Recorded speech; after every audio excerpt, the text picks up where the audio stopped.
ওখানে যাওয়ার পরে রাসূলুল্লাহকে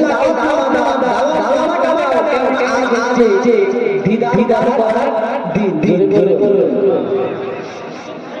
রাসূলুল্লাহকে যখন জিবরাইল আলাইহিস সালাম আসার পরে কি দেখো রাসূলুল্লাহ দেখছে যে আরাম করছে রাসূলুল্লাহর সমান হতে পারে না। রাসূলুল্লাহ আপনার কি জাগে বসে সুবহানাল্লাহ। তো রাসূলুল্লাহ কি করব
নবীকে জান্নাতে পোশাক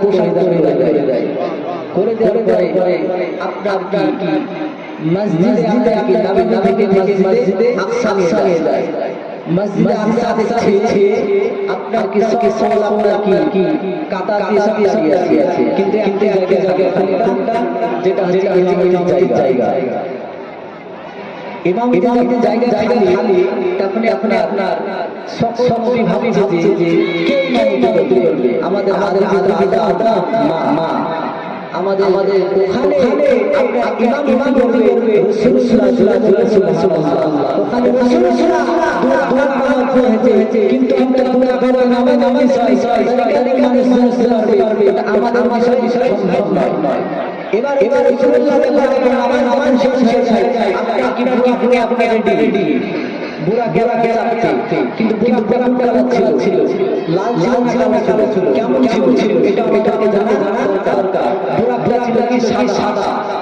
আপনার কি গাদা থেকে উঁচু কিন্তু বুড়া ছিল কিন্তু প্রতিটি গাড়ি কিন্তু বুড়া ছিল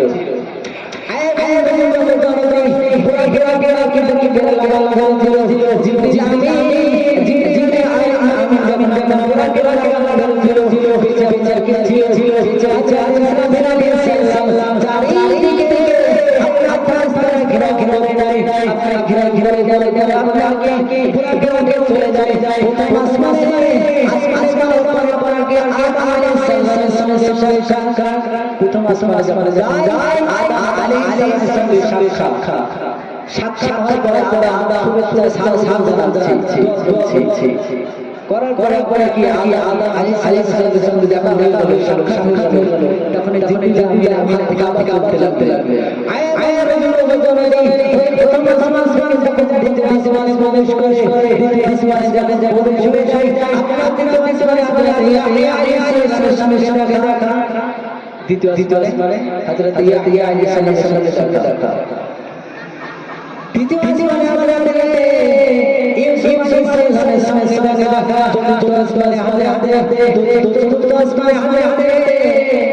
ইদ্রিস আলাইহিস সালামের সঙ্গে দেখা চতুর্থ আসমানে হযরত ইদ্রিস আলাইহিস সালামের সঙ্গে দেখা পাঁচ আসমানে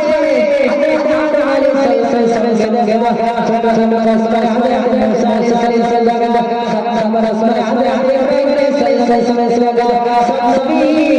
আগে সঙ্গে কি যার দেখা হয়ে কিছু কি জিবরিল যাচ্ছে না কেন জিবরিল পাচ্ছেন না জিবরিল না তখন রাসূল আলাইহিস সালাম জিজ্ঞাসা করে তুমি এখানে কেন